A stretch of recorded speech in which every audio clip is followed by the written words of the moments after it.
Friends, ಇವತ್ತು ನಾನು ಸಮಯದ ಪ್ರಾಮುಖ್ಯತೆ ಬಗ್ಗೆ ಒಂದು ಸಣ್ಣ ಸ್ಟೋರಿ ಹೇಳ್ತೀನಿ.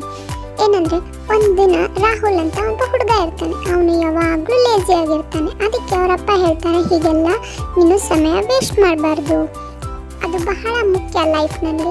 ಆದರೆ ಯಥಾ ಪ್ರಕಾರದಂತೆ ರಾಹುಲ್ ಬಹಳ ಲೇಜಿ ಹಾಗೂ ಸೋಮಾರಿ ಆ್ಯಂಡ್ ಎಲ್ಲದಕ್ಕೂ ಅವನು ಬಹಳ ಲೇಟ್ ಆಗಿರ್ತಾನೆ.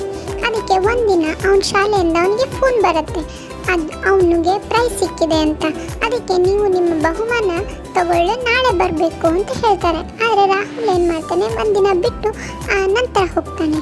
ಅಷ್ಟರಲ್ಲಿ ಆಲ್ರೆಡಿ ಪ್ರೈಸ್ ಡಿಸ್ಟ್ರಿಬ್ಯೂಟ್ ಆಗಿರುತ್ತೆ. ಅವ್ನು ಪ್ರೈಸ್ ಕಲೆಕ್ಟ್ ಮಾಡೋಕ್ಕೆ ಹೋದಾಗ ಪ್ರಿನ್ಸಿಪಲ್ ಹೇಳ್ತಾರೆ, ಇಲ್ಲ, ಅದು ನಿನ್ನೆ ಸರ್ಕಸ್ ಶೋ ಟಿಕೆಟ್ ಇತ್ತು, ಅದನ್ನು ಪ್ರೈಸ್ ಆಗಿ ಕೊಟ್ಟಿದ್ವಿ. ಆದರೆ ನೀನು ಆಲ್ರೆಡಿ ಒಂದಿನ ಲೇಟ್ ಬಂದಿದ್ದೆ, ನಿನ್ನೆ ಸರ್ಕಸ್ ಶೋ ಇತ್ತು ಅಂತ. ಆವಾಗ ಅವನಿಗೆ ಬಹಳ ಬೇಜಾರಾಗುತ್ತೆ. ಅಯ್ಯೋ, ನಾನು ಎಂಥ ಕೆಲಸ ಮಾಡಿದೆ, ನಿನ್ನೆ ಬರಬೇಕಾಗಿತ್ತು. ಅದಕ್ಕೆ ಹೇಳೋದು, ಯಾವತ್ತೂ ಮಾಡುವ ಕೆಲಸ ಅವತ್ತೇ ಮಾಡಬೇಕು, ಮುಂದೆ ಹಾಕಬಾರ್ದು ಅಂತ.